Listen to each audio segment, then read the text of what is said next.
Ever feel, your emotions kind of have a mind of their own. Like, your sun sign, sure, but it's like that doesn't really explain the whole, roller coaster of feelings going on inside. Absolutely.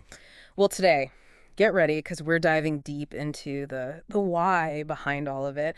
We're talking about moon aspects, folks. Yeah. We've got these fascinating pieces from Astrology, this blog post. It's on atart-astrology.blogspot.com. And basically, it's all about how your moon, how it interacts with the other planets, how that shows, like how you connect with the world, how you feel things, even how you deal with like home and family stuff. Hey. Wild. Yeah, it really is. And these lunar connections, they really add a whole other layer to how we understand, like your own personal emotional blueprint, you Mm. know? And by understanding how these things work together, you get this amazing tool, not just for knowing yourself better, but really for growing as a person too. Okay, so for anyone listening who's like, wait, moon what now? Let's just like back up to the basics for a sec.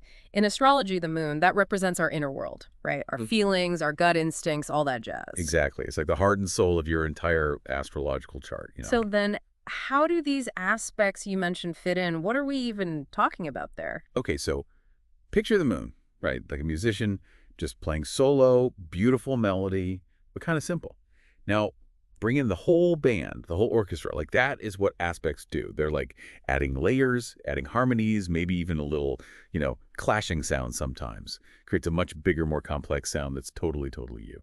Oh, I love that. So it's not just what you feel, but like the way you feel it. 100%. And Yeah. that's what makes it so interesting. These relationships between the planets, these aspects, they can be, easygoing, they can be tough, they can be everything in between. They form these like specific angles in your birth chart, and each one has its own whole meaning. Right, right. Because we've got conjunctions and trines and squares. And oh my gosh, I remember trying to learn all this like years ago. A little reminder never hurts. For sure. To keep it simple, the big ones like conjunctions, trines, sextiles, those are usually a smoother kind of energy. Think of them like your cosmic support team. Then you've got your more challenging aspects like squares and oppositions. Now those can be tough, but they really push you to grow. Think of them like those tough love coaches who get amazing results. It's like that saying, smooth seas never made a skilled sailor, right? Exactly that. And we can't forget about the more subtle aspects like the quintiles and biquintiles. Those are adding their own unique flavors to the mix. They usually show up in ways that are more specific to you, less common. Okay, okay, we've got to unpack all of that too. But first, I got to ask, because Solari mentions this thing, unaspected moon, and that sounds honestly kind of lonely. What's that all about? It is a unique placement, that's for sure. Basically, it just means the moon, it's not forming any of those major aspects with the other planets in your birth chart. So no cosmic support team for certain areas of life then? Kind of like that, yeah. It can make you feel, like the blog post said, a bit ungrounded.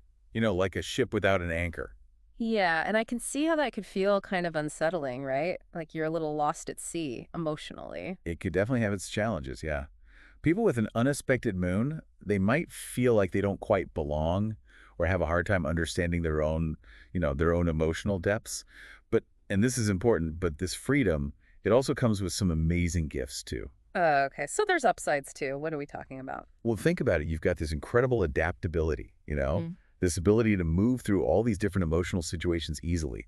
They're often super independent. They see the world in a unique way. Like, you're real outside the box thinkers. You're free spirits, the ones who aren't afraid to challenge the way things are usually done. That's actually a really cool way to look at it. So it's not like a bad thing, it's just a different way to experience all those emotions with its own pluses and minuses. Exactly. And that's true for all the moon aspects, really. It's all Hmm. about knowing the energy and how to work with it, in a way that feels good for you. Let's get into the specifics then, because Aya Colorada goes deep on all these different moon combinations, and I am particularly curious about Moon and Mercury, because we all know Mercury is communication, it's the mind, right? But how does that all work with our emotional moon? What happens there? Oh, such a good one to start with. Because when your moon connects with Mercury, it really affects how you process and express all those inner feelings. Hmm. It's your head and your heart all mixed up together, and it gets really, really interesting. Okay, I'm into it. So, like, what happens when the moon and Mercury are conjunct? All right, so Moon conjunct Mercury. You've got this blend of feeling and thinking. that is so in tune. Imagine being so empathetic, so understanding, just really good at connecting with people on a deep level. And that's because you're comfortable, sharing your own feelings too. Oh, that's actually really lovely. But I feel like Ayesha Lavari hinted at some not so great parts of this conjunction too, right? Yeah, it did mention that people with this aspect can be pretty sensitive to criticism. And it makes sense because their thoughts and feelings are so connected. So if someone criticizes them, it can feel very personal. It's like their inner world is just buzzing all the time, Mm-hmm. thoughts and feelings. So they're super perceptive. But yeah, maybe a little more vulnerable at times. Makes you think about how you phrase things for sure.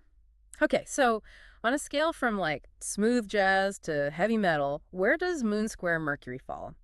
Because something tells me this one might be a little more intense. You might be right about that. Astrology describes this one as like an inner battle between your head and your heart. Imagine feeling things super deeply, but then having trouble putting those feelings into words so that other people get it. It's like your heart and mind are speaking different languages. And I bet that can spill over into relationships, huh? Big time. Yeah. Misunderstandings, they happen easily with this one. You might feel misunderstood or like you're being harsh when you really don't mean to be. So how do you like navigate that, especially when it feels like your emotions are these choppy waters? Well, Astrology suggests finding healthy ways to express yourself is key. Like journaling or even just talking it out with someone you trust. Those can be super helpful. It's all about communicating in a way that feels safe and helps you work through all those feelings. Give those feelings an outlet, so to speak, so they don't just bottle up and explode later. Exactly. Now, on a bit of a more harmonious note, let's talk Moon-Mercury for a sec, yeah. Because this aspect, it's like a breath of fresh air for your mind and heart both. Yeah. This is where the jazz comes back in, I yeah? got it. Okay, so with this trine, there's just this natural flow between your emotions and your intellect. These people, they're usually quick-witted, they're observant, they're amazing communicators, they're the diplomats, the writers, that friend who always seems to know the perfect thing to say. Sounds like a dream. But even with this one, Astellara mentioned something about, like, maybe they're prone to suppressing their emotions. Yeah, good catch. It's interesting, right? Because even within harmony, there could be these little, like, hidden areas. So because everything's flowing so well, they might end up, like, overthinking their feelings instead of just feeling them? So they're so good at explaining their emotions away that they don't even realize they're doing it. Exactly. It's all about finding that balance. Even within the good stuff, there's always something to learn. Speaking of balance, we talked about the more well-known aspects, but Isolara also mentions these kind of less common ones, right? The quintiles and biquintiles, especially with Mercury. What's the deal with those? Ah, yes. The minor aspects. Think of them like the spices in your emotional recipe. They might not be as obvious as the major aspects, but they add this whole other layer of flavor and complexity. And with moon quintile or biquintile Mercury, there's this really cool ability to blend like logic and emotion in ways that are honestly kind of unexpected. So it's not just about getting your feelings, but like finding meaning in them, seeing the bigger picture and all those emotions. Exactly. These are the folks who might be drawn to mythology, different cultures, expressing themselves through art, writing, music. They're natural storytellers, weaving together intellect and feeling in ways that are just so captivating. It's like they're hardwired for symbolism and metaphors. That's so cool. Yeah. Wow, we've covered a lot of ground here, from like why moon aspects matter to all the ins and outs of those moon Mercury combos. And we're just getting started with unpacking your emotional blueprint. It's funny because I think about those friends, the ones who just seem to like get relationships. It's like they just sail through the whole love and partnership thing. I have this feeling their moon aspects might have something to do with it. What do you think? Oh, you're definitely onto something. Yeah, the way the moon connects with Venus, Mars, and Juno, that can give us like real insight into our relationship patterns. Mm. What we want, what trips us up, all that. It's like having a little cosmic cheat sheet for understanding how you love. Okay, well, sign me up for that. Let's start with Venus then, since it's like the love planet. What happens when the moon and Venus are like teaming up in your birth chart? Get ready for some major charm. People with moon conjunct Venus, they often have this natural grace and eye for beauty. It's really something. They're drawn to making things harmonious and beautiful around them. And honestly, that loving energy, it tends to attract what they want. They're probably the ones throwing those dinner parties that look effortless and chic, and they always give the best gifts. Exactly. They just know how to create a warm, inviting vibe no matter where they go.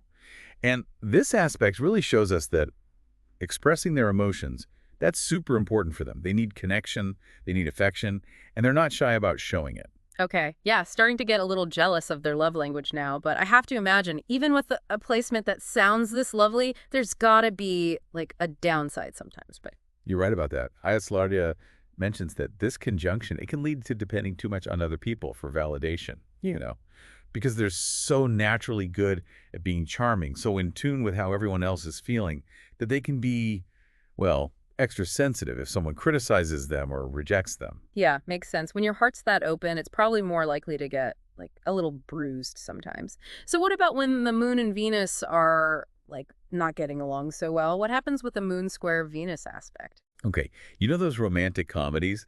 The ones where the characters are, like, wildly attracted to each other, but their personalities are a complete disaster together? That's Moon Square Venus energy right there. This aspect can bring challenges in love, mostly because there's this inner struggle, needing security but also wanting to feel free. Oh, I know that feeling. It's that whole I want you, but I also need my space dilemma. Not exactly a recipe for, like, a smooth relationship. Exactly, and that inner tension, it can make it tough to find someone who really gets them, someone who can meet those complex emotional needs. Astrology also suggests that this aspect can even bring up, get this, financial challenges too. Wait, really? Tell me more about that because I would not have put those two things together. Right. It's funny how these aspects pop up in unexpected places. So the blog post mentions that people with this Moon-Venus square, they might overspend or have trouble saying no to, treating themselves. It can turn into this whole cycle of like instant gratification and then regret later. So it's that inner battle again. Wanting to make things beautiful, wanting that harmony, but then also wanting to break free from any kind of rules. So self-awareness is like super important here. And maybe some healthy coping mechanisms too. 100%. You ready to switch gears a bit? From love and beauty to, well, passion and action. Time to talk about Mars. Bring on the fireworks. What does Mars bring to the table, emotionally speaking? Okay, Mars, that's all about raw, pure energy. It's action, desire, even a bit of like healthy aggression, going after what you want. Now mix that with the sensitivity of the moon and, well, moon conjunct Mars. That's a fiery combo. These are the people who are going to go after what they want, no hesitation. You got it. They're driven, they're passionate, that whole go-getter attitude. It's inspiring, honestly. But got to remember that Martian energy, it needs an outlet. Otherwise, this aspect can show up as impatience, a quick temper, doing things without thinking, especially in relationships. It's like they've got this energy boiling inside them, and if they don't find a good way to let it out, it's gonna, like, erupt eventually. Exactly. Aya Salada was really clear about this. Channeling that Martian energy in a healthy way that's crucial. Could be exercise, creative stuff, or even just getting better at setting boundaries. It's about using that fire to create, not to destroy. So instead of being controlled by it, you learn to work with it. What about when Moon and Mars are, like, vibing a bit better, like a sextile? What happens there?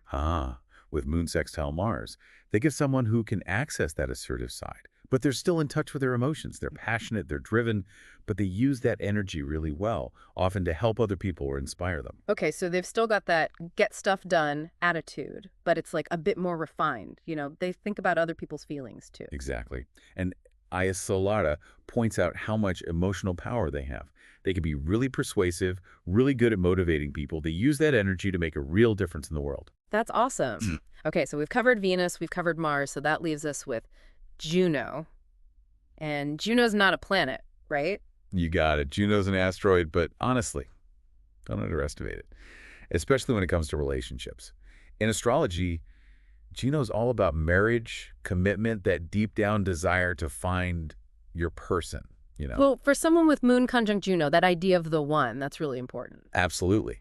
It's huge for them. They crave that deep, soulful bond with someone who truly sees them, accepts them, all of it. And they are the definition of loyal, committed partners.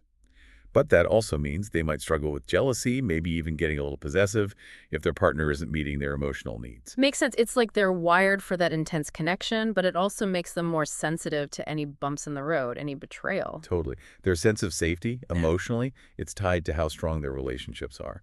For them, love isn't just a fling, it's a sacred promise. This has been, wow, seriously eye-opening. I can't believe how much these moon connections reveal about us, how we approach love, partnerships, even just that deep down need to connect with someone. We've like really gone deep on how the moon interacts with all these other celestial players, right? Mercury, Venus, Mars, even Juno. And here's the thing, just knowing all this, that's only half the battle, right? Like, what do we do with all these moon aspect insights? That's the million-dollar question, isn't it? Mhm. It's like having this incredible detailed map of all your emotional stuff, but then you got to actually go on the adventure. Exactly. So, how do we use this like lunar map to figure out our relationships, our emotional patterns, just like navigate life with more awareness, period? Okay, so the first thing is remembering that these aspects, they're not like set in stone. They're not destiny or anything. Think of them more like, those signs you see on a road trip, Mm. pointing you towards like cool landmarks, but also maybe some detours up ahead. Okay, so instead of being all doom and gloom, oh no, moon square Mars, I'm going to be a hothead forever, it's more like, all right, I got this fiery energy. How do I work with it? You got it. And actually, let's stick with Moon Square Mars for a sec, while we're talking about all that fire, because the Astrology reminds us this aspect can make you more likely to like react impulsively, especially when you're stressed, but knowing that, well, now you can actually do something about it. Find a way to let that Martian energy out before it blows up in your face, right? Right. And for some people, that might be literally hitting the gym, maybe taking up kickboxing. Who knows? For others, it might be pouring that energy into something creative or learning how to, be more direct about what they need. It's about recognizing those little signs, the triggers that make you want to lash out, Yeah. and then having a plan to release all that pent-up energy in a good way. Basically, you're working with your moon instead of letting it call all the shots. 100%. And that's true for any aspect, really. Like for anyone listening who relates to those Moon-Mercury challenges, like Moon Square Mercury.